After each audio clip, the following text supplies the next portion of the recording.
Dr. Kraft, give us a thumbs up if you can hear me. Ms. Dooley, thumbs up if you can hear me. Ms. McKeever, thumbs up if you can hear us. Great. We are live just because I needed to make that happen, and it's 4:59, so it looks like we got about a minute left until we can get all set up and ready.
Good afternoon, everyone. It's June 27th, 2023, and I call this meeting to order.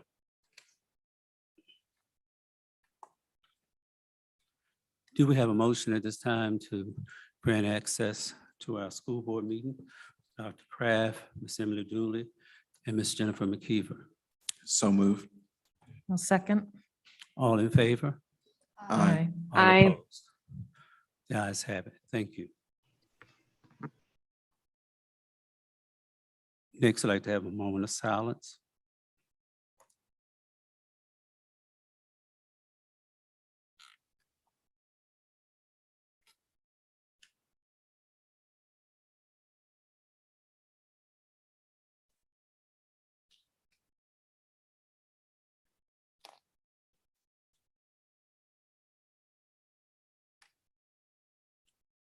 And let us stand and pledge allegiance to the flag.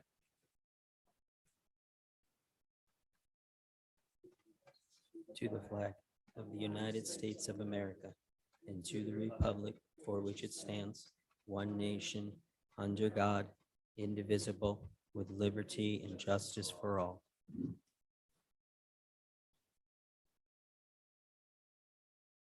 Madam Clerk, would you do a roll call? Yes, sir. Mr. Bryant, Present. Ms. Bryson Morseberger, Here. Ms. Dooley, Here.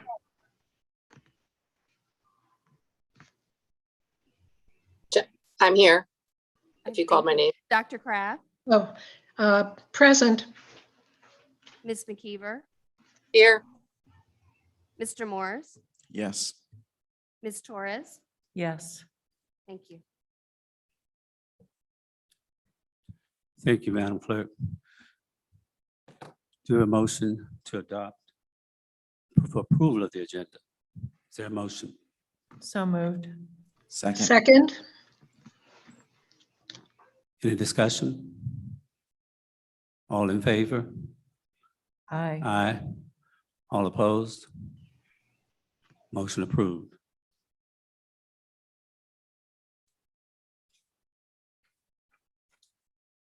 We now have comments from the community. And I would like to start with Ms. Christine Esposito. Please state your name and your address.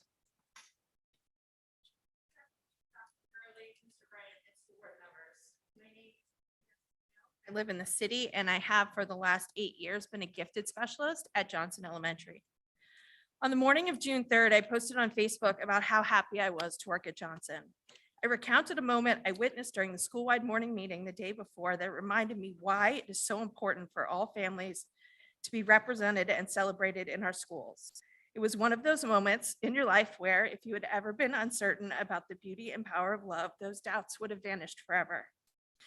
Imagine my horror, and quite frankly, the horror of most of the Johnson School staff on Monday morning to find that video of our students was beginning to circulate, not to celebrate the fact that our fourth grade students planned and executed a school-wide morning meeting on their own, one that focused on getting ready for summer, for acknowledging and celebrating Pride Month, as we acknowledge and celebrate many different cultural months throughout the year, but instead use that video to attack the Johnson community and to put our community in danger.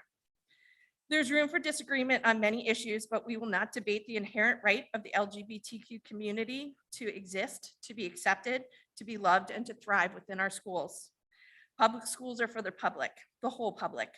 When one group's views require the marginalization, othering, or outright erasure of members of our community, they do not belong in public school.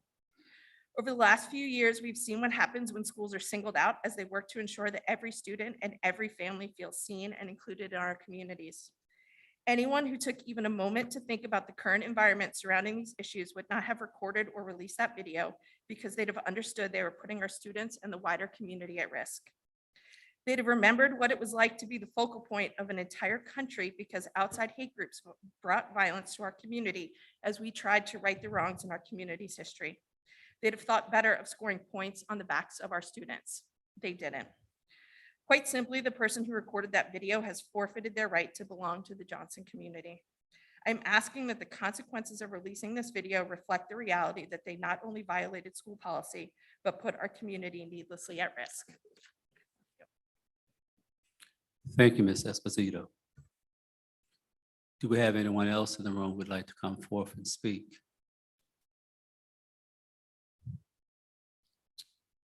Is there anyone in the Zoom room? If so, please raise your hands to be recognized. Yeah, same thing. I'll just ask if you're in the attendees gallery and you would like to make public comment, please raise your hand or make us aware of that in the chat at this time so we can promote you up to speaking position. Okay, thank you. Our next item on the agenda is the adoption of the consent agenda. Is there a motion? So moved. Do we have a second? Second. Any discussion? All in favor, aye. Say aye. Aye. All opposed? Motion passed. Thank you.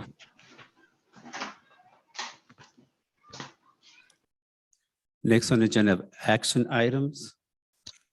I think Ms. Kim Powell will come forth.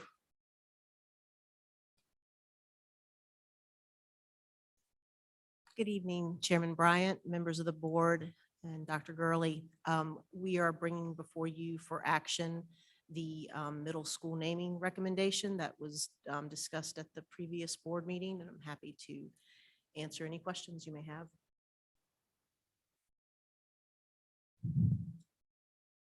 Are there any questions? I move that we change the name of Buford to Charlottesville Middle School upon the recommendation of the superintendent. I'll second that. We had 2 seconds, so. Can I ask a point of clarification? The name change will not change until, can you just remind me of the timing, please? Fall 2025, is that right? So the recommendation was that the name change take place when the 7th and 8th graders move into the new building. So with construction, It's a little bit difficult to say exactly when that will be, but I believe it was projected to be in 2025. I guess my point of clarification, just Buford will remain until we're just, yeah, just so we're all on the same page. Thank you. The other point of clarification that I would just like to mention is there's a process we're going to be going through with the state with regard to recognizing the new grade configuration and renaming all of those things. So we have direction or suggestion from BMDO. We will also be going through this process with VDOE in conjunction with the new grade configuration and so forth. So they may weigh in, and that could also tweak the timeline. But to your point, it's not happening immediately. But it is, what is happening immediately is the design work and other work, some of which does involve needing to know the name. Thank you, Ms. Powell.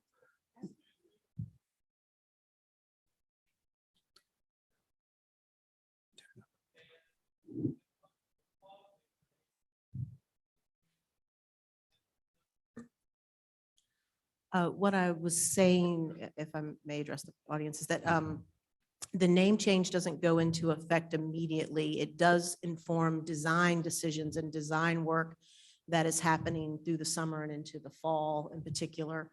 Some of the procurement then also associated with the design. Those things are happening within the next 6 to 12 months that work begins. As far as the actual changing of the name, what Ms. Dooley was referring to is that it doesn't happen next school year on, the first day of school. This coming school year, it is still Buford Middle School because there is a recommendation that the name change coincide with when the 7th and 8th graders move into the newly constructed building. We will also be working with VDOE as required to inform that, to file paperwork about how the grade levels are going to change and all of that, and with the new building, and they require certain paperwork. They may weigh in on the timing of when that change actually goes into effect. VDOE would. Okay, I'm going to go in for discussion. Chandra. I just wanted to add that as a school board and school division, our commitment is to no longer name schools after people. And so this is in keeping with that as well. But as a reminder, we no longer are moving in the direction of naming schools after people. I just wanted to add that for clarification. Ms. Torres. And Ms. Morris. So we have a first and second. Okay, all in favor? Aye. Aye. All opposed? So the ayes have it, 7-0. Change the name of Buford Middle School to Charlottesville Middle School. Next on the agenda is Dr. Odie. She's coming us with a policy update. Mr. Chairman, members of the board, Dr. Gurley, good evening. At the June 1st school board meeting, Ms. Swift brought to you and presented the policy updates at that time.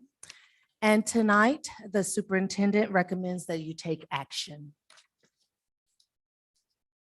So at this time, do we have a motion to update the policy?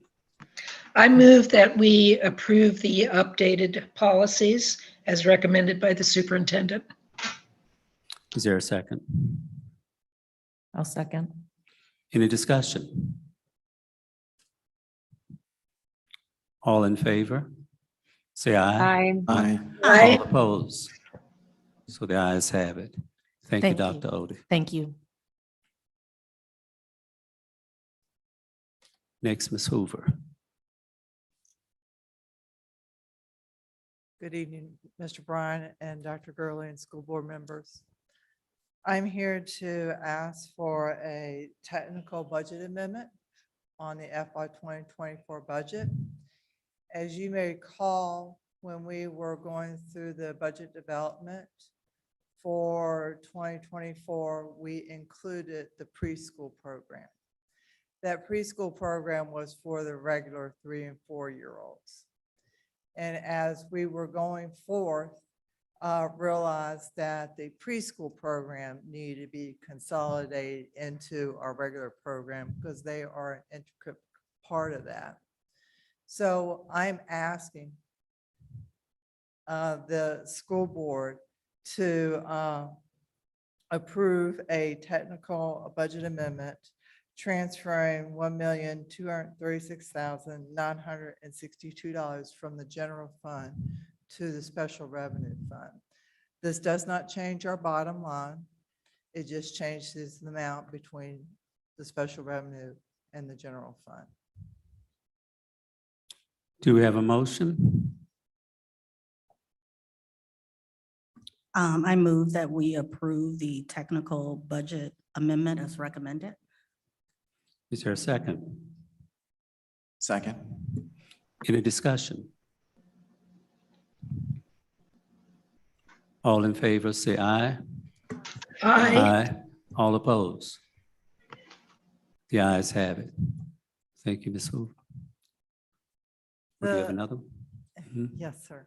The next item that you have in front of us is as we are planning and our fiscal year end and projecting how our fiscal year end is going to look for 2023, we are anticipating having a surplus. That surplus is based on us drawing down more ESSER 3 funding than what we have budget. This is anticipation of what we're hearing coming out of the federal government of them pulling back those funds if they're not obligated, encumbered. And the other, and then our unfilled vacancy savings. So one of the items that we would like to do is, again, we want to transfer money from the general fund to the special revenue fund to cover for another year of our social emotional learner counselors.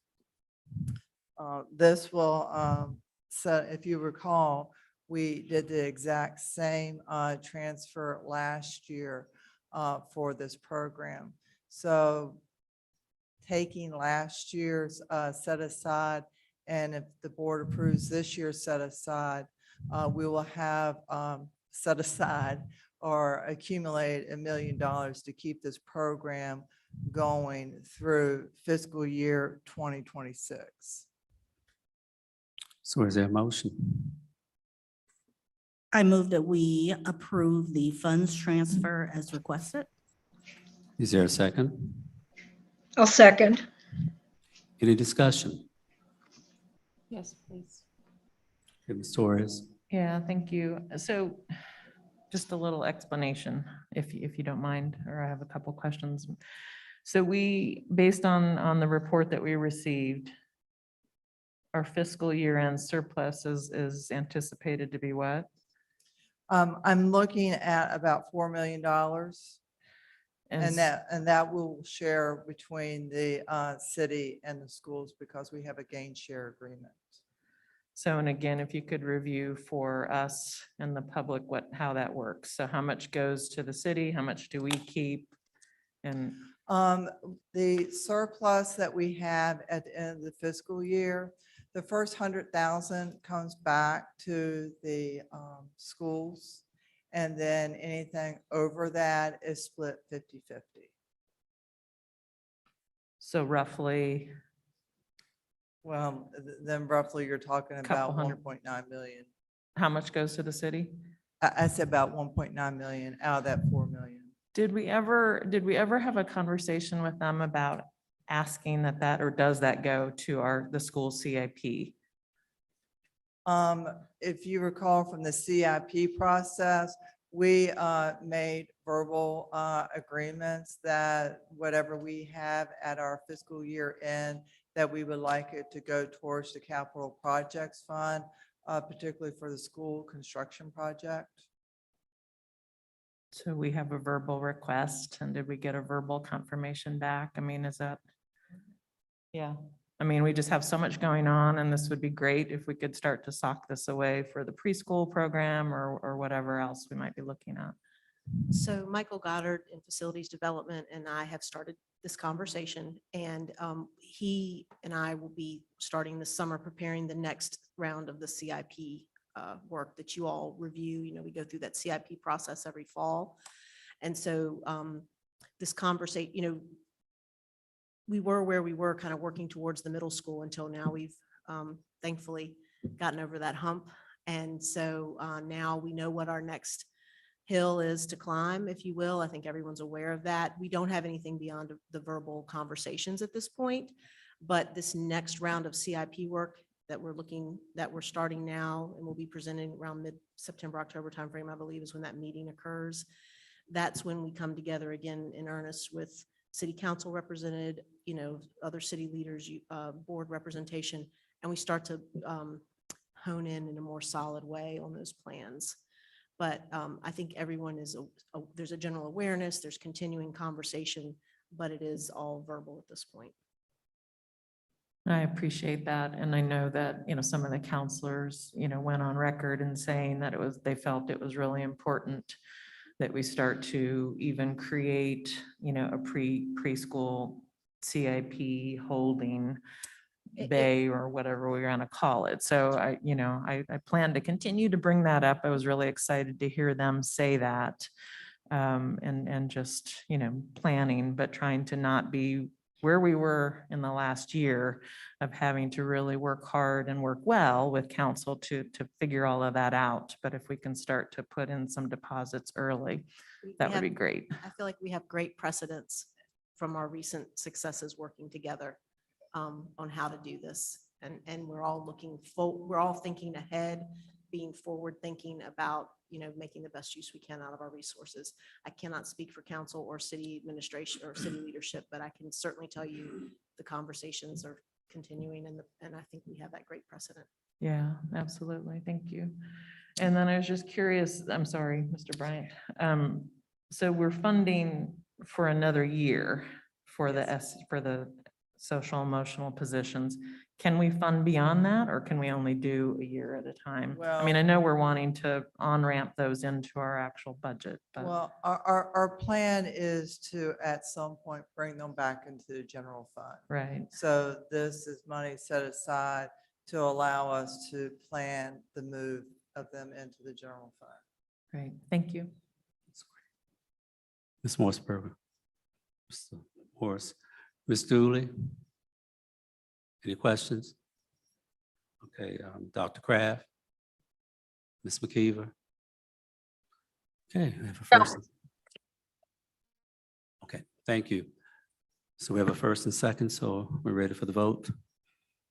All in favor, say aye. Aye. All opposed? Motion passed 7-0. Thank you. Thank you. Next item on the agenda is items for discussion. Now, 2023-2028 strategic plan. Ms. Chuck. Good evening, Mr. Bryant and school board members, Dr. Gurley.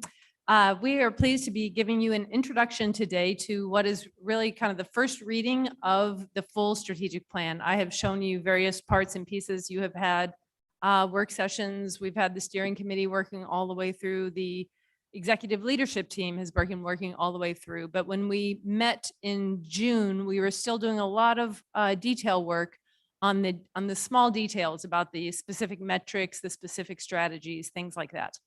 We do not intend to go through and discuss this line by line with you tonight. We don't think that's a good use of your time or this evening's time.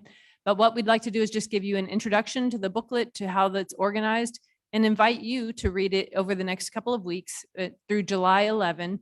And you can email any final changes, suggestions, edits to us at that point. Then we will review that, give it back to the designer, get a fresh copy back to you. I think the goal is to get it back to you by July 24th so that you'll have the final refinements in place well before the vote on August 1st. So with that speaking, I'm just going to jump into this process. Here's the timeline. We've pretty much stuck to it. I think by shifting this first reading from the beginning of the month till now, we may be behind by a few weeks, but still we've pretty much stuck to the timeline. We have done the various engagement that we promised to do. Some of these slides should look very familiar by now. Here's where we start to get to some new or slightly revised things. Here is the current cover. And all those words where you see draft plan right there, that is one way that you can access the full plan for you and anyone else who is hoping to look into it more carefully and submit feedback.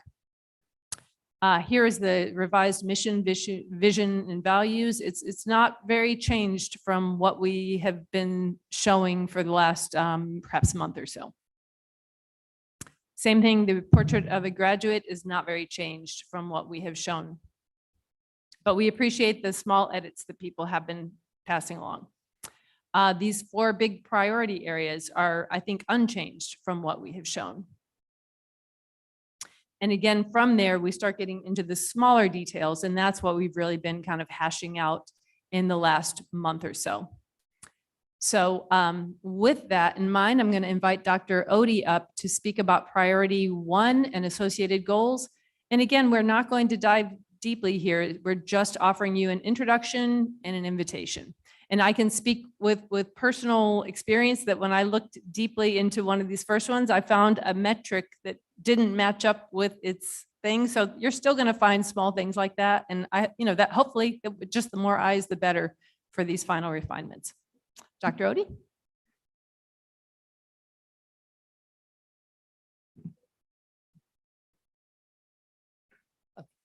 All right, well, good evening again. I'm going to start it with our first priority and the associated goals, as Ms. Chuck said. So here you see our first priority is to increase academic achievement. The 3 goals are shown here. All CCS learners will graduate equipped with a plan for the future. Also, our CCS learners will have access to rigorous, inclusive, and relevant learning experiences. And did I skip one? Number 3, what, All CCS learners will That's tiny. demonstrate mastery yes, in right reading there. and math, Mhm. leading to the elimination of achievement and opportunity gaps. All right, thank you. Okay, all right, so next slide. As Ms. Chuck said, we're going to just give you a sampling.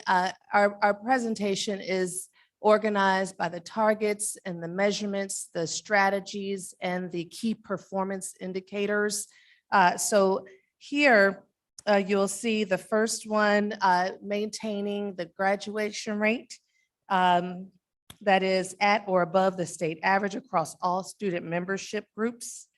So we want to do that. And of course, the measurement is going to be the actual graduation rate. And then we want to have 100% of our students who will be equipped with a post-secondary plan. So you see 4 things that we'll be using there to help us to measure that we're actually doing that work. We want to increase the number of CHS students enrolled at K-Tech by 10% annually. And of course, we'll be looking at that enrollment as we go along through the years. And then as far as our AP and dual enrollment courses, we want to make sure that the completion of those courses, it matches the demographics of our enrollment here at CCS. And then again, we're going to be looking at the enrollment of our advanced placement and our dual enrollment programs. Did you turn this on, Pat? You have to push the button. Thanks. So again, just to clarify, there are not merely 4 target areas in this section. Oh, I'm so sorry. I just want to make sure. I was Sorry. about I to thought you- say, I'm sorry. as a reminder, these are just 4 of the samples. As you look further into the presentation, you'll see that there are many more targets and measurements that we'll want you to take a look at over these next several weeks. We're just giving you a little bite of it today. So if you would go on to the next slide here, we have the strategies. And if you were to have that lined up with the targets and measurements, you'll see that the strategies that we have there match the targets that we had before you. So the color coding there also, just look over at the right at the implementation plan. You'll see that we have that yellow color or orange, whichever you want to call it, is sort of the planning, the blue is for the implementation, and the purple is for the refinement. So some of the strategies that you'll see as you're looking at the plan, we're already working on those. So we're already in implementation. Some of them, we're going to be starting that work. So we'll start the planning part.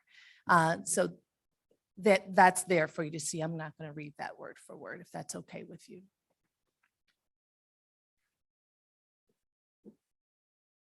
And so I'll go on to priority 2, which is to provide a culture of safety, wellness, and belonging. And so we've got those 3 goals there before you that align with this priority. We want to make sure that our kids are safe.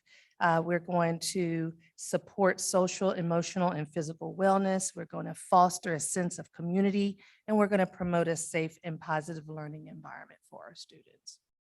Again, we've got a sampling of the targets, 3 here that for your viewing enjoyment and the measurements that go with it. All schools in the division will demonstrate annual improvement on the implementation of tiered supports. As you know, we utilize MTSS. You've heard us say VTSS or CTSS before. We're really focusing on multi-tiered systems of supports, and there are the measurements beside it there. The next one here, all schools will demonstrate improvement on students' social emotional learning data. And so we do several measurements there, the DESA Mini, the DESA assessment, the Rethink Ed data, all of those measurements there we would use for that. And then the third sample that we have for you today, schools will demonstrate annual progress towards serving meals. Now this really falls in operations and school nutrition. So free meals, we're looking at healthy meals, locally sourced meals, all of that. And so there are some measurements to the right there to help us know if we're meeting that target. Next slide, please. So again, these strategies here align with those targets there. And you can see again the color-coded section. And if you notice here, we're already in the implementation stage for each of these. There's no planning, there's no orange on these samples here. So we'll go right on into implementing over the next 2, 3, 4 years, and then to refinement after that. And I think that's all for me, and I'm going to turn it over to Ms. Lewis. Okay, that's fine.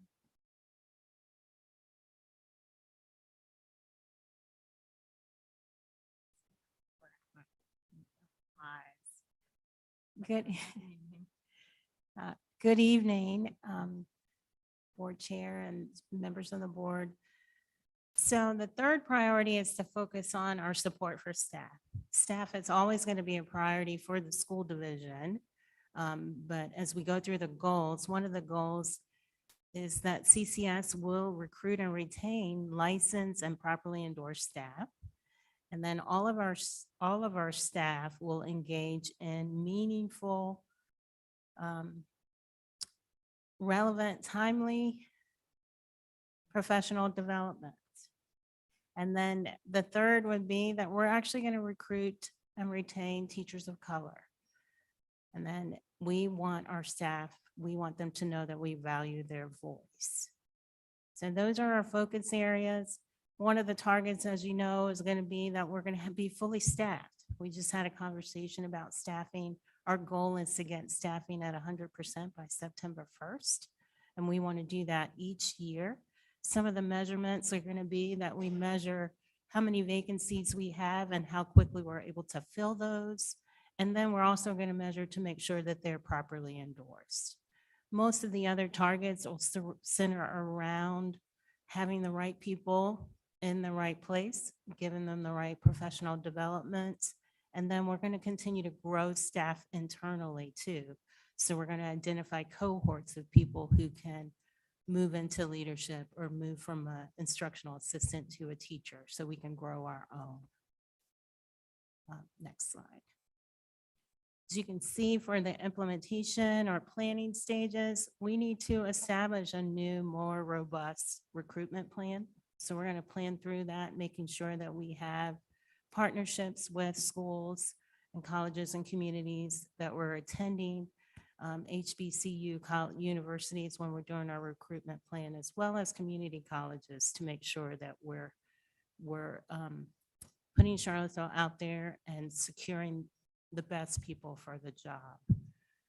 And then we're going to continue to follow up and make sure that we're supporting the staff once we get them on board. So we're going to constantly be collecting data about their instructional practices. What are the needs in the building? How can we make sure that we're supporting them at the level of need?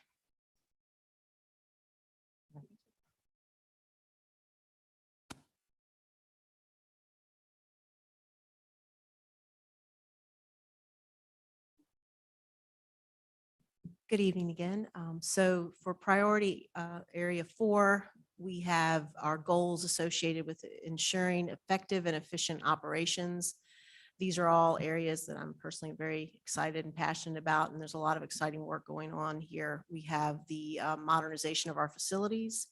We have the ongoing work to improve our efficiencies and continue to upgrade not just the overall facilities, but the important systems and equipment within our facilities. We need to continue our work to promote sustainability and environmental awareness. And then in all things, we must demonstrate fiscal stewardship. So again, this is a sampling of our targets. First, we have the annual work to continue doing the modernization projects that we've identified. It was really a sort of a big shift, a watershed moment. Some of you were on the board when this happened, but when we moved our CIP beyond just being capital maintenance, and we started actually doing capital improvements. That was a big improvement and a big shift. Ms. McKeever was on the CIP committee at that time, so was Ned Mickey. And so I just want to take a moment and reflect on where we've been, where we were really just doing a lot of capital maintenance, and now we are actually doing modernizations, and we need to continue that work and be vigilant with that. K-Tech, bringing that into our portfolio in, as an entirely owned entity of the Charlottesville City is some other exciting work that we're doing. And we're addressing that over the course of this transition year so that that particular target will be fully accomplished when we take ownership on July 1st of 2024. And then the target 3 here is about another topic that's near and dear to many of our hearts, our transportation system, and making sure that we continue to make improvements in that so that we eliminate the wait list for any student who wants transportation that does not live inside of this family responsibility or walk zones. And then beyond that, just continuing to partner with the city where we've done some good work, but there's a lot more to do to improve bike and pedestrian infrastructure and also the CAT system. And these are things that don't just benefit our school students, but they really benefit the entire community. So it's a lot of exciting work to be done there. And for the targets, these are, again, the sampling of the strategies.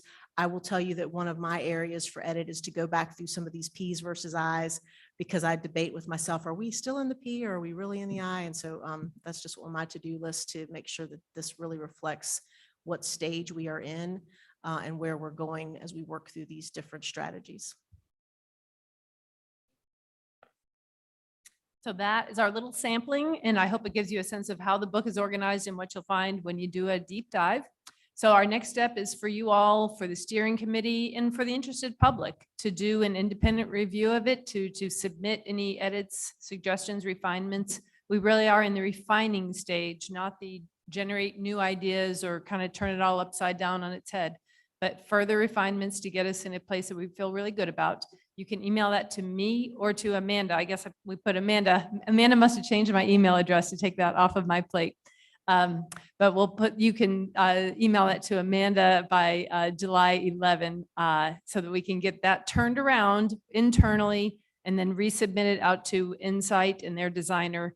And so they can really start building out the remaining pieces, the digital dashboard that will help people understand where we are in making progress towards these items, and other elements like that that are final, the final pieces of this.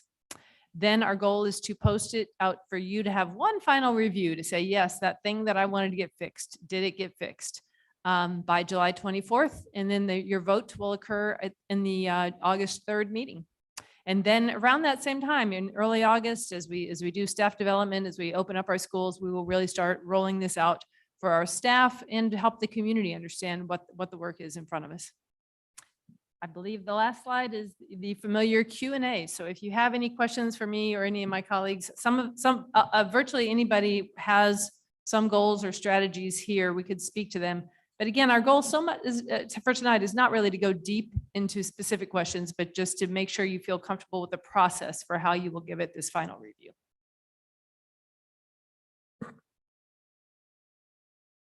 Any comments? Ms. Torres? Yeah, I'm good for that.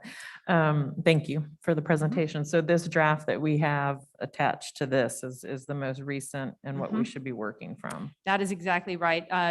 Dr. Gurley, Denise Johnson, James Randall, he came into town this past week and we sat down and looked at all the feedback from the steering committee at the last ones. And folks had emailed us some separate things, mainly from the steering committee. And so we just went through those line by line to make suggestions where we could, to make fixes and edits where we could. And then he gave it to the designer. Okay, and this is the same one that Dr. Johnson sent out to the steering committee as That's well, exactly correct? right. That's exactly right. Okay, all right, thank you. Ms. Morseberg? My only comment is that I think it's coming together nicely. A few short Saturdays ago, I feel like I was a little bit of a negative Nelly and I was like, metrics. And so I feel like you all told me to wait that they would be there. So I appreciate you all being patient with me, and it's good to see the metrics up there. I've seen a lot of strategic plans and usually they are collecting dust on a shelf. So it's good to see that there's something we can check in with. So I appreciate that. So thank you for the hard work. Thank you. Mr. Morris? Overall, I feel pretty good about the process as well as the product that we have in front of us. I will send couple of comments and questions, but otherwise I feel good about it. So thank you. Please do. Ms. Dooley? I'm good. Thank you. Dr. Kraft? Oops. I'm overall just really pleased and impressed with this. This is my second strategic plan since I've been on the board, and they're quite different. And this one, I think, is very strong on accountability, which I think will be a lot of work. But I think it's excellent. And I did have a question. So should I not ask the question now? Should I send the question to? Wait, Doc. What? You can go ahead. Okay. This goes back to, I guess, priority to the culture of safety, et cetera, and target 2. And that has to do with the social emotional learning, improvement on social emotional learning. And I see the various measures that are being used to assess this, but I don't actually understand what's being assessed. Like, what are we really looking at there? I think Dr. Odie could probably speak to this better than I could. I think some of it are things like, if I remember off the top of my head, the DESA exam, but I'll let Dr. Odie speak to those. I just don't know what are the criteria that we're looking for if students are improving in this area? Good evening, Dr. Kraft. Good evening. These assessments are assessments that are provided for students to complete regarding how they feel, what they're experiencing emotionally, socially. Also, their teachers complete assessments so that we can know exactly how we can support the students. So we have the DESA mini that's used in elementary, the Rethink Ed, I think is used in secondary schools, but they're assessments really to find out how students are feeling and what teachers are seeing with students. So we hope, Emotionally and behaviorally. yes, and Okay. so it is our hope that if we're doing what we plan and hope to do, that our students will feel safer, will feel more emotionally well, if we are actually implementing in the target as we have said we're going to do. And I think also, I want to jump in there too. If you, for example, if you look at the strategies, just take number 3 for an example, ensure the mental health, social and family support services are available. So these are going to be the things that will help us arrive at that goal that you had the question about. So these are just some of them. And they're even more in the booklet when you see that, Dr. Kraft, but that's really the vessel at how we will arrive at that goal. Okay. Thank you. And I did find a typo and I will send it to Amanda. Thank you, everybody. Thank you. Thank you, Dr. Kraft. Ms. McKeever? I have no question. Thank you. Right, thank you. It's a great document. It Thank you, looks thank you. good. I'm still reading, Mhm. absorbing, and if I have questions, I will certainly send them along. So Thank you very ladies, much. for Thank you, thank you. and the Strategic Plan Committee for all your hard work. Thank you. So Dr. Oda, you're up again. An update on our cell phone policy. All right, Mr. Chairman, members of the board, Dr. Gurley, good evening again. As you know, we were tasked with bringing together a cell phone use committee, a student cell phone use committee, to create a plan for student cell phone use in our schools, specifically Buford and CHS, where we have more challenges with student cell phone use. Next slide, please. Tonight, I will share with you our wonderful committee members' names. Several of them are here tonight. Our committee's work thus far, the considerations that we had as we had our discussions and meetings, anticipated outcomes, and next steps. Next slide, please. On this slide, you see our committee names. As we wanted to have a variety of voices represented, here you'll see that we have students, we have teachers, we have administrators, and we had 2 school board members, Ms. Torres and Dr. Kraft, that participated in our committee. Lots of committed people. And I will say that I included anybody that came at least one time to a meeting, and we had several meetings. So again, some of our members, if you would raise your hand, if you're on the cell phone committee, we've got, I think three of them here tonight. 3 of a parent and 2 of our teachers here tonight. So thank you so much for coming. Next slide, please. Our committee met 5 times together on those dates. We discussed challenges with student cell phone use. I really just wanted to hear from teachers and parents and students about what they were seeing, what they were experiencing with student cell phone use. We discussed what had worked in some classes. Some teachers had more success than others with cell phone use. We reviewed some articles of student cell phone solutions around the state and the nation, and we shared some possible plans during this time together, hoping to resolve our problem, those plans. Next slide, please.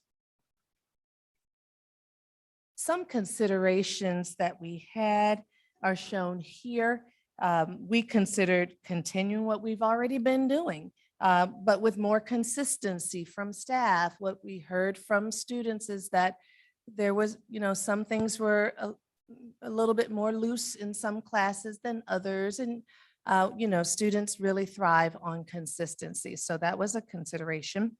We talked about continuing with the daily reminders and announcements The students and teachers all hear Mr. Pitt come on the announcements each day with reminders about cell phones and other things. So we talked about that. We talked about using pencil boxes for phone storage in classrooms.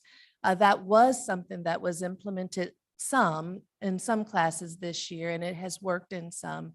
But we did talk about that, continuing that. We even looked into something called Yonder pouches.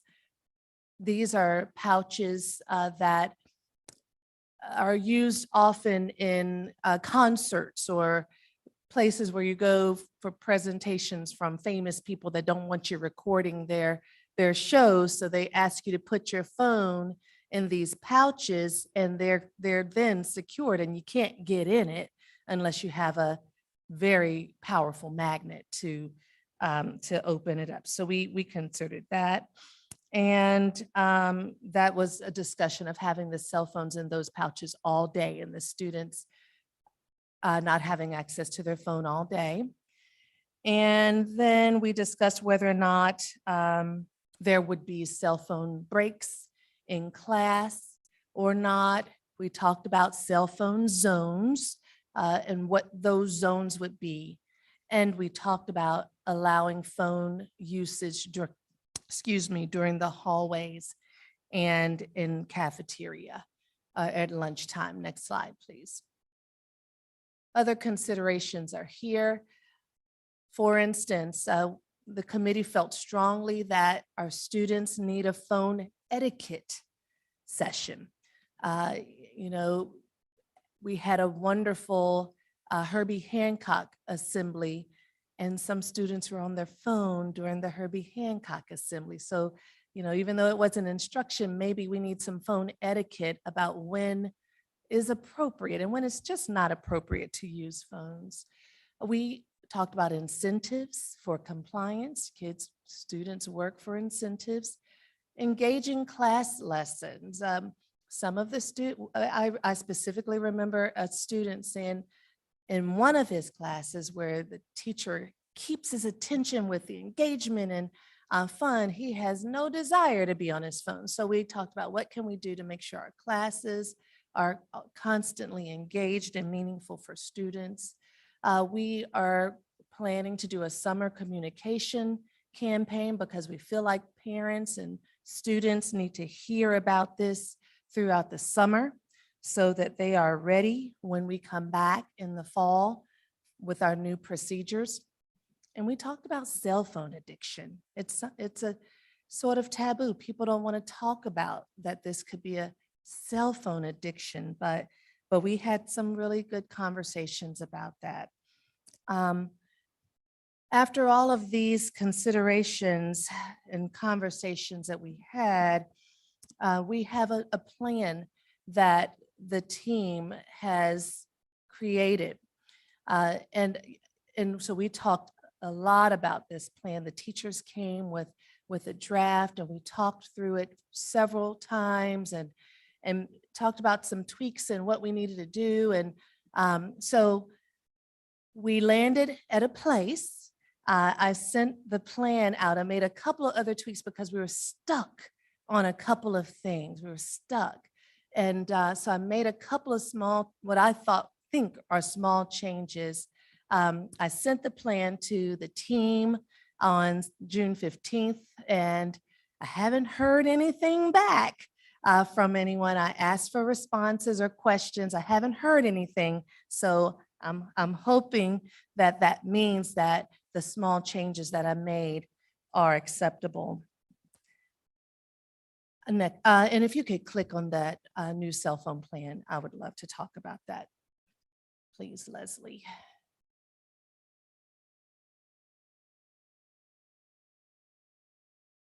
Okay, can you zoom it up a little bit? So we have the first column, and that shows the procedures that we would put in place.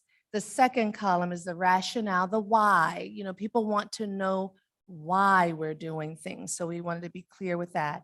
And the third column has the interventions that we would use.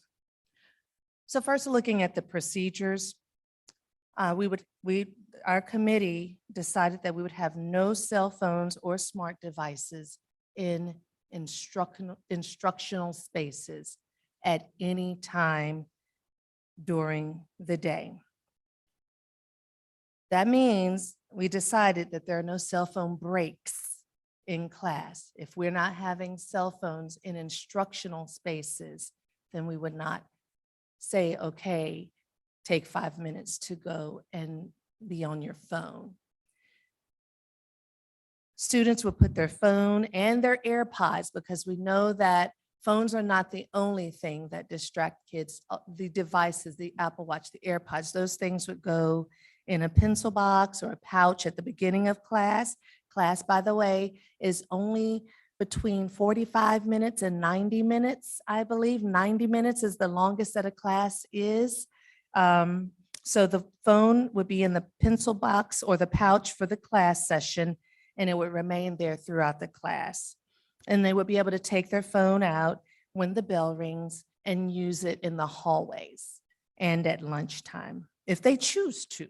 The pencil boxes, which are going to be purchased for every classroom, would remain in the classroom so that each class could use those pencil boxes. We don't need the kids, they don't want to walk around carrying pencil boxes all day.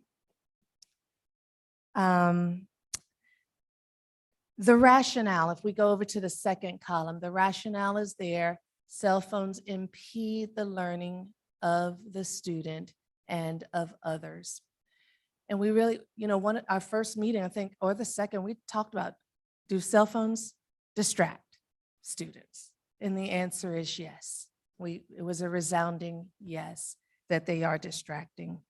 So that's why we've put those procedures in place. And the interventions are there. So this is where there's some slight changes. So the first intervention is a student reminder. The teacher reminds the student, put the phone away. Or we're going to have no cell phones or cell phone free zone. We're going to create signs in every classroom has a sign. The teacher can just point to the sign and say, this is a cell phone. Don't forget, this is a cell phone free zone. So that's the reminder, the first intervention. Second is a student conference, the student and the teacher. If the student has the phone again, the student and the teacher have a conference. And that's where the change is, because there was discussion in our team about the second intervention being too stringent, because at first it was the third intervention where the administrator or the CSA comes up, gets the student and or the phone, but that was moved to step 3. We hope we don't have to get to that if we have the student reminder, the conference, and the parent the parent contact by the teacher. Those are teacher managed behaviors, the first and second. And then if we get to the third intervention, then that's when the teacher calls for an administrator or a CSA to come to remove the phone and or the student if that's a challenge, but hopefully the phone for the day to the office where it stays in the office all day. If the administrator or the CSA is not immediately accessible, our wonderful committee suggested having the teachers on duty where they would escort a student to the administrator to take the phone to the office. The fourth intervention, if this is continually happening, then we involve the school counselor and the student and the parent again for conferences to talk about what's going on here. We know that this procedure is what we're doing school-wide. So why do we continue to have this issue?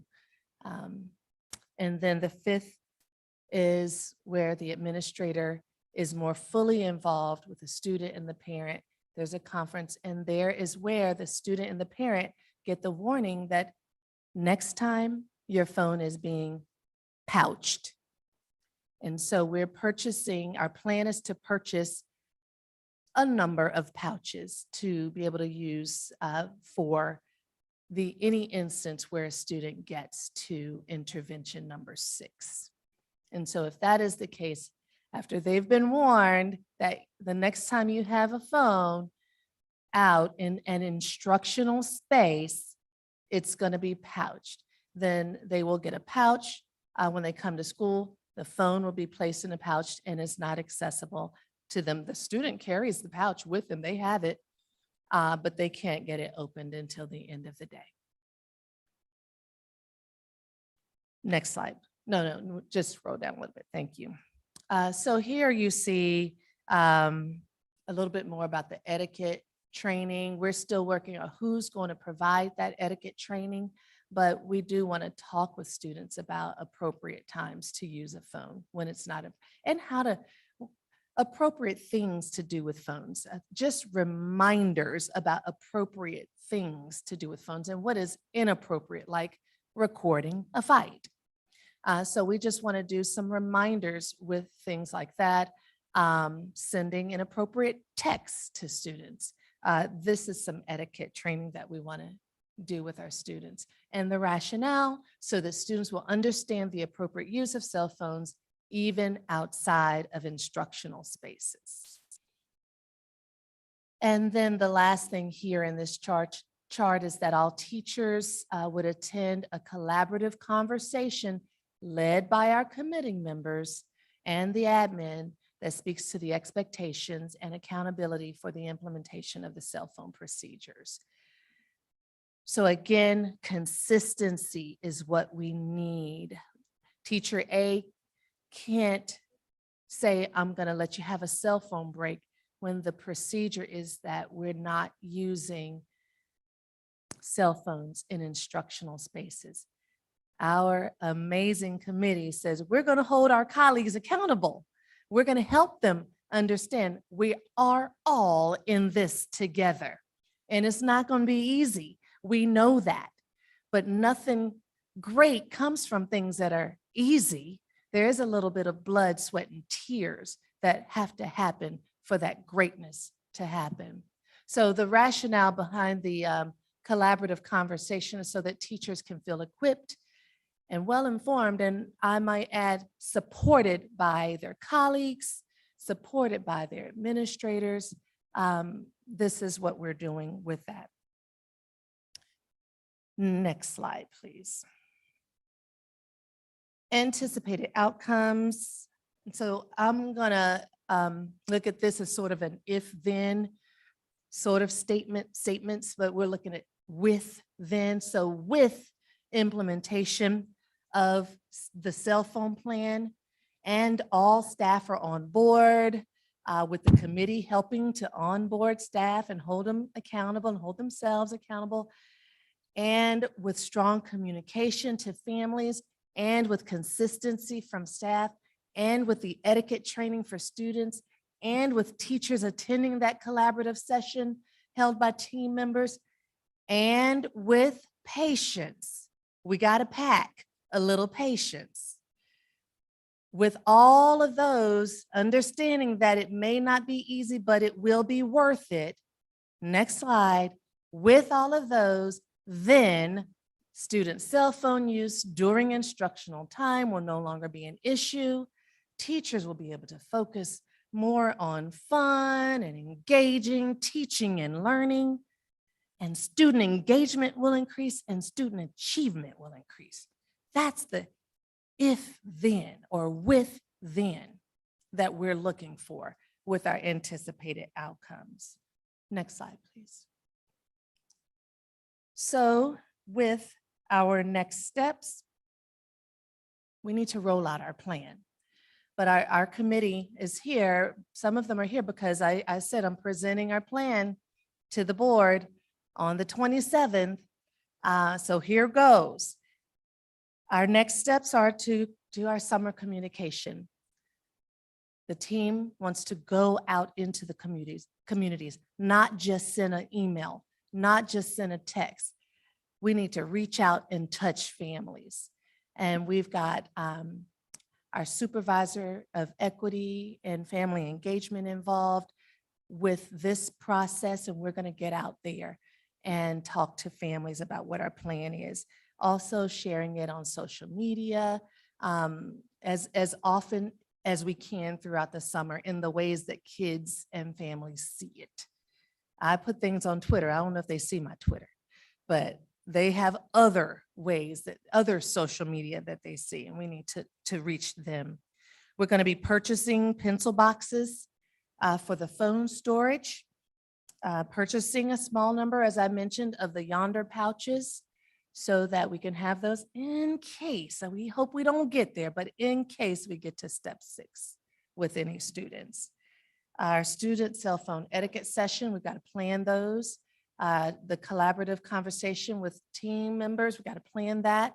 We have teachers on the committee that said, I'll work on the scripts, I'll work on that, some talking points for teachers.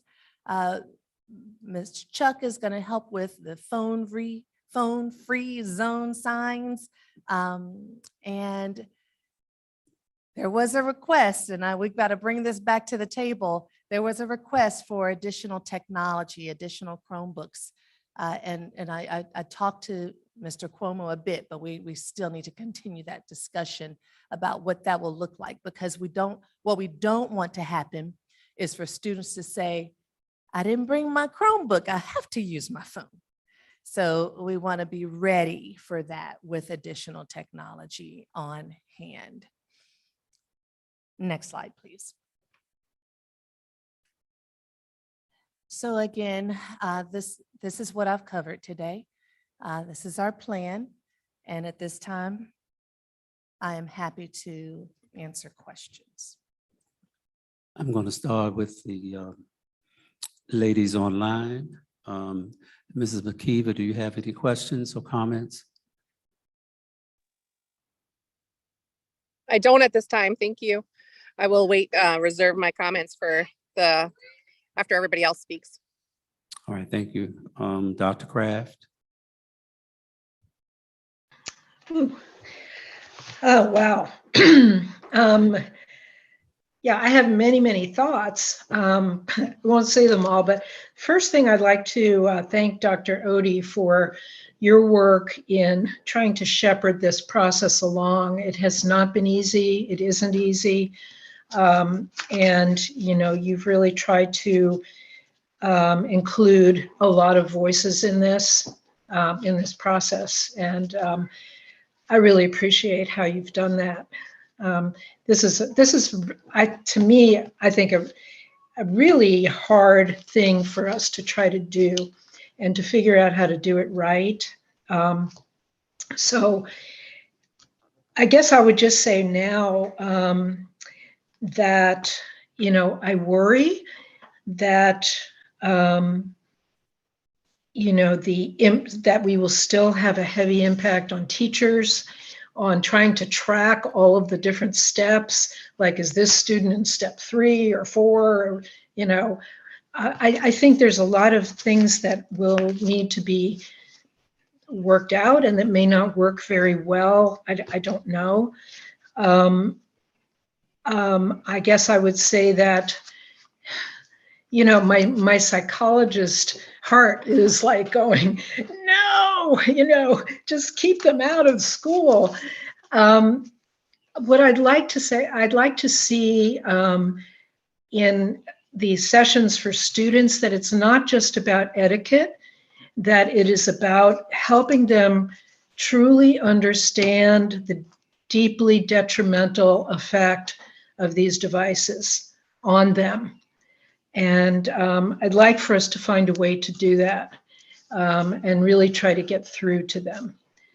So, and I'm glad to help with that in any way. So to me, I think that's an essential part, is to help students really see this in a different way in order to bring them along and have them really embrace the purpose behind this. That's all I'll say right now. Thank you. Ms. Dooley? Cell phones are just this ongoing struggle. I share concerns about the capacity of staff and teachers and admin to manage this process. I know that, we're having these conversations and trying to implement this policy as a means of maximizing instruction. And I fear that it may have the opposite result of teachers and administrators spending a lot of time engaging with students about cell phones instead of instruction. I am interested to see how this plays out. I am, supportive of this work.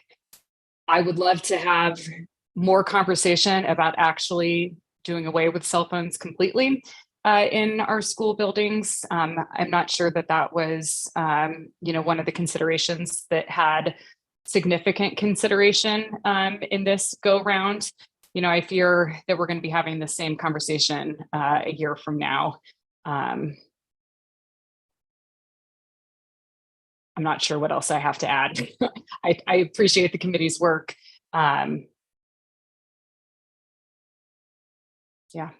Mr. Chairman. Thank you, ma'am. Ms. Dooley. Mr. Morris? I do have, excuse me. I do have one question, a little bit for clarification. In terms of the interventions, are we looking at those to be tracked like per day or per class? How are we looking at that? Or is this cumulative over the school year? We did have discussion about that and how it could be challenging for teachers. I think we landed that it would be cumulative. Do you all agree, team members? Did we land? Maybe we didn't land on that, but we did have discussions about where we would go with that because at step 3, the phone is gone to the office. So that's not going to happen anymore in that day for that child. So they won't go beyond step 3 in any day. So it can't be in one day. You understand what I'm saying? Correct, yes. Mhm. Yeah. So it is Yeah. something we have to talk about, what that's going to look like with teachers. Keep tallying, Johnny, this is your 3rd time this month, so. Yeah, I think, and I guess it also depends on how it's tracked and coming from the classroom. I've seen a very similar thing when we're implementing our cell phone policy. It's like a teacher can give a reminder and have that conference in one class, and then the next class, the new teacher, the new period doesn't know what took place in the previous class. So that's a little bit of where the clarification, but I agree with you. After step 3, they don't have the phone for the day anymore, but how many chances do they get until they reach step 3? That's a good point. Something we'll talk about more. Okay, Ms. Morrisberger? I just wanted to echo quickly what my colleagues have already said. I feel like it's a lot on the teachers and it's a lot of tracking. And I don't know how it plays out in the classroom with the teacher's time, but I also feel like maybe I'm the lone voice here, but maybe there needs to be less steps to the phone getting taken away, like a warning. And then I feel like there's a lot of Mr. Morse was saying like, oh, I know I can take it out at least 2 times before, and then I can go to my next class. I feel like it needs to, the consequences for not having the phone for the day maybe need to be a little quicker so that I feel like if you lose your phone one day, I feel like you'll think twice. Like, I just feel like it's a lot on the teachers. And if we're trying to help the kids to see if you can't even, if I give you a warning, you've already taken it out, you got a warning, just these phones they're addictive. And so this is really about us, looking out for you and your education in the classroom. But I think it might need to be a shorter, that's a lot of tracking for the teachers. And if it goes from class to class, that's more tracking. So that's all. I think that we could be a little more, I'm not getting the words out, but quicker to act on taking the cell phone for a limited amount of time while they're in the building. Ms. Torres? Thank you.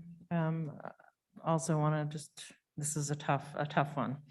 And being part or in the room, at least for part of this work, just want to acknowledge the fact that I think we did a nice job recognizing different voices, different opinions, bringing in the students and the parents who also had different opinions of which direction this should go. So I do want to just kind of give ourselves a pat on the back for going through that. But I also feel like at some points and at some time, we've brought people to the table. We've heard the whys. We've given people an opportunity to talk, and we as a division and we as leaders sometimes need to just explain why we're going to make a decision, and not everybody might be happy with that. And I think that's where I was at when I walked into the room, as far as hearing and concerns from lots of different people and observing what cell phones can do to people and to institutions and trying to get work done or being distractions. And it was apparent and evident, in some of the discussions that we heard during that committee work. You could see that people were really going to struggle to not have those devices. So we all know that. I do, in looking at the interventions and understanding that we needed to kind of realign those a little bit. I mean, some of that, in my opinion, it doesn't make sense as far as how it might flow within a classroom, as far as a reminder, and then the next, I guess I have questions, because then the second intervention says we're going to have a conference. But you can't really disrupt or have that conference before we get to number 3. And if you've got that third warning, I mean, maybe we're calling the CSA or we're calling admin, or I'm calling my coworker who happens to be free that period to come and get that. But then we're gonna also then have intervention 2 because we've already jumped to number 3 in a day. So, I mean, I think there's a lot of these things, and we knew this during the work, that we kind of gave each other grace and had lots of conversations, but we really didn't have enough time to flush this out, I think, to figure this out. And maybe that's okay. But again, I felt like we wanted to be somewhere where we were going to be able to really support this, out of the gate. And there's a lot of things that I know people have said they're willing to work on, but it's a lot, and we're already asking so much of our teachers. We're already asking so much of Mr. Pitt and his team. There's already other things going on in the hallways that need to be managed. And I trust that, things are going to change, and every year things are going to get better. But now to add this on, I mean, I have concerns, and I'm just being upfront here with my concerns and the work that we did. It is a different era, but this is school, and we are charged with trying to educate, not trying, but educating these students. And we need them engaged and working with the teachers. And that's why the teachers are here. And as much as I applaud the teachers who had different opinions of how they wanted to roll this out, and the work that you all did, outside of the committee. I know you all met, and I know you tried to come up with a plan that would work, but it really doesn't feel that much different, than what we had hoped to roll out last year, other than this is like, now it's in the public and now it's before the board. I want our teachers to teach. And this is just a lot, and not that these things aren't good things to happen, and the student education, and having the conversations with staff coming in. But I think it's just a lot to even ask to roll out in the next month before school starts. It's a lot. I mean, how many pencil boxes do we still need to order? Are they going to be here, or are they going to be late? We don't know. We don't know what the supply chain, it's probably different this year than it was last year. You know, can we order X amount of pouches with the devices to unlock them? Or is it we got to purchase so many? I don't know. How much is a fair amount of time to reevaluate if this is what we want to go? And I'm not saying I don't honor what the teachers brought, but I feel like similar to what Ms. Morseberger said, I think we can get to a step where we just have to like shut it down a little bit quicker. I mean, how much disruption is it going to cause, in a classroom for, me as a teacher as opposed to somebody else? I don't know, but I know that my comfort level with that disruption and, what I need to get done in a classroom might be very different than somebody else. So those are questions that I have and comments that I have. I was very honored to be in that room and to listen. Again, I think we did a great job listening and I want it to be successful. But again, I feel like we will be having this conversation again at some point. Thank you, Ms. Torres. If you notice, I'm sitting up in my seat because I'm going to put on my teacher/counselor hat. And this is a great start, this policy, in terms of the committee really thanking you all for the great work. But as an educator, I would be very, very upset if I'm trying to teach or if I'm counseling a student in my office, that a student is sitting there on the cell phone. According to the anticipated outcomes, it says student engagement will increase. Student achievement will increase. Students are not engaged because they are focused and glued to those cell phones. The steps probably need to be lessened a little bit, not that we're trying to be punitive, not that we are asking, and that may be a conversation later on to get rid of cell phones completely. But we've already been doing it for years. When they do standardized tests, there are no cell phones. There's no rebellion against students when they're doing SOLs. When they're doing AP testing, the first thing we do, for those of us who are leading the test, proctoring the test, we collect cell phones. And they're in that testing room 4 hours, testing, morning and afternoon. There has never been an issue with students giving up their cell phones when they're taking an AP test. So we're already doing some of that. So we have to find a fine medium in terms of, because teachers need to have that respect. They cannot teach when students are engaged on cell phones. And I'm speaking from the voice of experience, having taught, well, more so in counseling because I was at the high school level, when students come in and you're having a conversation with a student and they're on the cell phone, that to me, they're not engaged. So if we are working toward these ultimate outcomes of increasing achievement and engaging our students, we have to come to consensus about the cell phones. I like the idea of the pouches because you're just simply 45 minutes to 90 minutes, they're simply putting their phones away.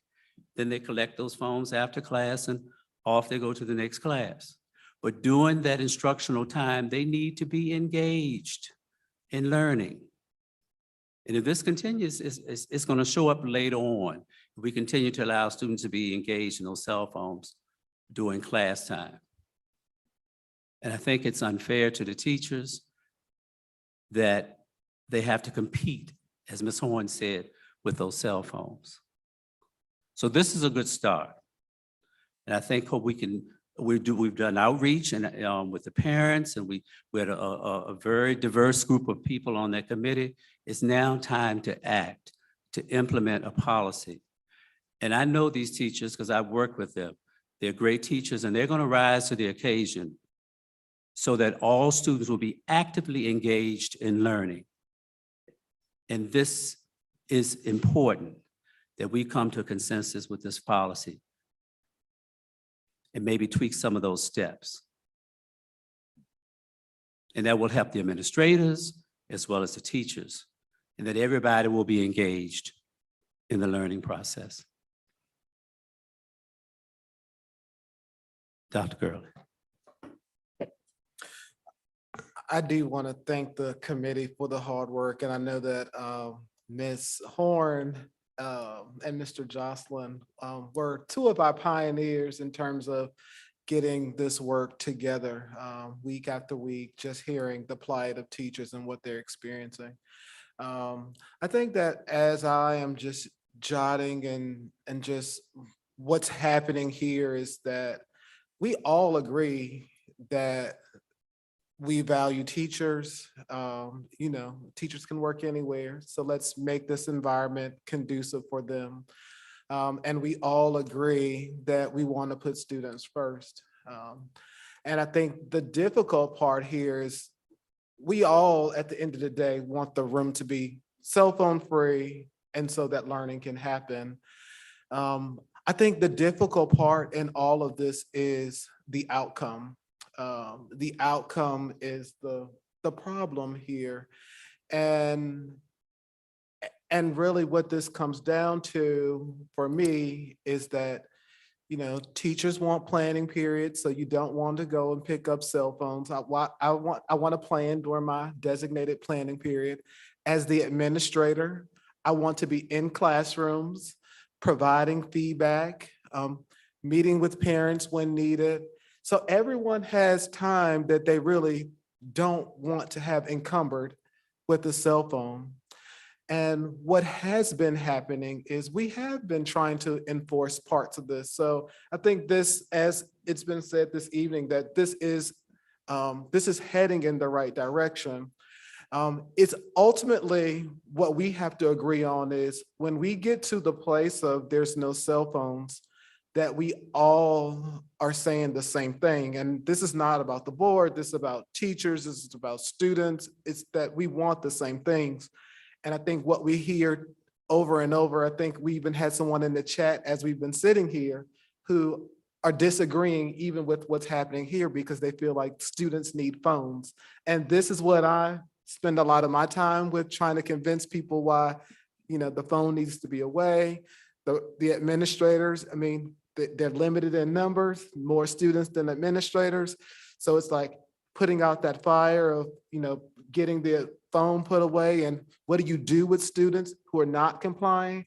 And I think that as I think about some of the conversations that I've had, we know who was impacted by this. We know that the discipline was not consistent, that more Black and brown students were overrepresented in the discipline of the cell phones, and they weren't disciplined at the same rate as their non-Black and brown peers. So it's where we have to arrive is how we handle the student. Because really, what happens is the removal of a student because of the phone. And then there are all these unintended consequences, disproportionality by disability, by race, by gender, and the list goes on. So we just have to take this opportunity to build the capacity in our families, to do that outreach. And maybe where we land is, this is a no cell phone building, but regardless of what the plan looks like, there's going to be a lot of work. And we have to all agree on that even if we say there are no cell phones, there are going to still be a lot of steps in between for someone. And so we have to help educate people on the front end that this is what's coming for your child. We have to all stand in it together, that this will be the outcome, but regardless of which way we go, and I am perfectly fine with it being no phones, the steps part will not change. There will still be a lot of steps for someone. And, don't want it to be the teacher, of course, but we will now have a different expectation for the administrator, the CSAs. And so I just think that we will get there. This is the roadmap. And ultimately, if we pull the data and it's not working, then we can pivot. If it's working, then great. But it's still going to be a lot of work for people. And it's about relationship building. It's about how we how we intervene with students who don't respond to their expectations in the building. So in a perfect world, we would send messages on a pigeon, and we can only do that from outside when school's not, when school is not going. But right now, we're gonna work with the cards we've been dealt, and I hope and pray we can get to a place that works for Charlottesville City Schools and supports that strategic plan. Mr. Chairman, if I Yes. may, I am happy to convene the committee again, or at least who's available. I know people will be on vacation, to tweak, to look back at those interventions, to minimize those as best as we can, or go back to what it was before. But I would like to share one piece of good news. Our Summer Academy Administrator, Ms. Yumika Webb-Jordan, is implementing the plan in our CHS Summer Academy right now. I know we're only on day 4, but she said it's working. The kids are responding. So it's a smaller scale, so I don't want to get too overly enthusiastic or excited about it, but it is working as of these 4 days. But I'll reach back out to the committee and see who we can get back together. I know that we were waiting for tonight. Didn't want to purchase yonder pouches, pencil boxes until we presented tonight to make sure that the board was okay with us moving forward with the plan. Not necessarily an action, but just wanted to present it and get your thoughts about it. Thank you. I think Ms. McKeever said she wanted to make a comment after everybody else had spoken.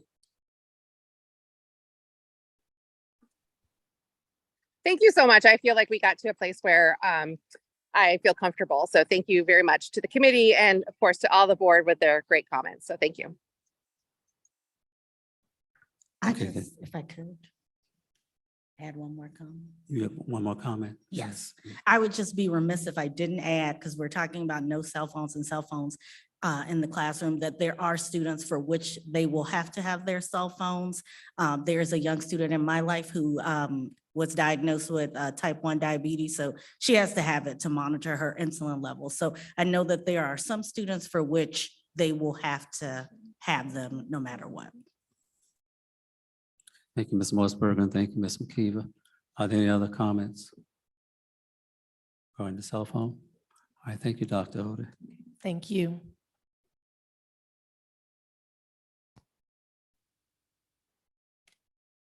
Okay, the next item on the agenda is another opportunity for community members to make comments. So I guess I'll start with the Zoom room. Are there any folks in the Zoom room? There was someone who sent an email who wished to make public comment via Zoom, so I'll just ask that person if they still wish to make those comments, if they could hit the thumbs up button on their page or send a chat so that we can promote you to a talking host position. And if not, then I will be forwarding the chat message I received to Dr. Odie's committee for review. All right, thank you. Is there anyone here in the room that would like to come forth and speak at this time? Ms. Horn, state your name and your address. Jennifer Horn, 700 Druid Avenue. Thank you for the cell phone initiative and for everyone seeming to understand the weight of it. And how so many people said like, oh, more on our teachers. That was just really nice to hear as a teacher. So thank you. Now I'm going to say something totally different. It's about the strategic plan. I also had the privilege of being on that fantastic committee. And a note that I've given, but because there were so many people and I think I was just waiting too long. So I would love just to say, I'll write it in the notes, but only one place in the entire strategic plan does it mention our unleveled classes. We started unleveling 14 years ago, I think. And when we first started, there was so much training involved. Teachers had to go to UVA and train. We had regular meetings and regular training. And what's happened is more of our classes and more of our disciplines have unleveled, but the training has gone away. And I think it should be a part of our strategic plan. It's one of our greatest equity initiatives. And it's so important and it's a beautiful thing. But it's really hard for a teacher who's never done it before to come in and have this incredibly varied class in front of them and not have the training to deal with it well. So I would just love for that to become a part of our strategic plan more explicitly and less like under the covers. But thank you so much for everything. Thank you. Thank you, Ms. Horn. Is there anyone else who would like to speak at this time? Well, thank you so much. We now will have comments from the board, and I'll start with Mr. Morris. No comments from me. Thank you. Ms. Morrisberger? I don't have any comments at this time. Ms. Torres? Thank you, sir. Just want to say thank you to everybody again for all their work. Thank you, Ms. Horn. I saw Mr. Diggin, Ms. Brown, anybody else who's taken time today, Ms. Rasnick, to show up and to be here for this. And also want to acknowledge the comment made at our first public comment opportunity. And I just want to say that I'm proud to be on this board. I'm proud to be a part of Charlottesville City Schools School Board. I am proud that we as a division value and embrace diversity, period. Thank you. Thank you, Ms. Torres.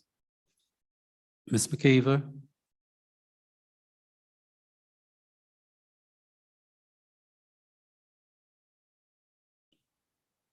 And Dr. Kraft?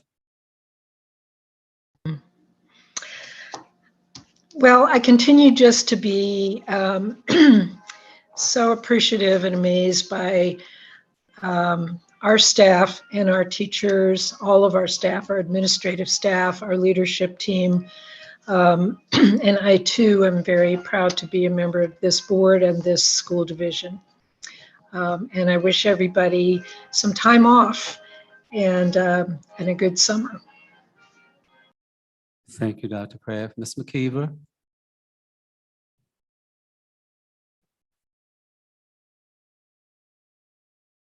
Thank you. You're muted. I have no comment. All right, thank you. Ms. Dooley? My only comment is to just make a connection. I'm kind of going along with our discussion about cell phones and how this evolves, but also the new communication system that we had a presentation about, I think, earlier this month. That I think there's some opportunities with this new communication system to address some of the concerns that exist, I think particularly amongst parents in their ability to receive information, especially in cases of emergency or just kind of high stress moments. I think I don't want to lose, I guess, that component that I think we are taking some proactive steps to enhance and improve what I think we already have great communication. Thank you, Ms. Chuck. I can't see you here on my screen. But I think as we're having this conversation about cell phones, that, that's an important piece to keep in mind as well. Thank you, Ms. Dooley. And I would also like to add that I would like to thank everyone for their hard work on the various committees, from the cell phone to strategic plan committee. Also, I want to thank my fellow board members for all the hard work that we do every day, every month when we come together. And Dr. Gurley, always thank you for your wonderful insight in terms of how we're going to move this school system forward. And want to thank the parents for their input and the community members. We all have to collaborate and work together, and that's so important. So thank you. Now we have comments from the superintendent. I will keep mine brief. I just want to thank all all the people that I work with, all of this work happens because they are great. So I just appreciate you all. I too want to just kind of echo what was said this evening by Ms. Espo. I had the opportunity to sit down with 5 Johnson parents, 5 Johnson families today with regards to the matter that took place. And, you know, I would not be here if I didn't think that this community would accept me as who I am. And that is why I'm here. And so my priority is to keep our students safe.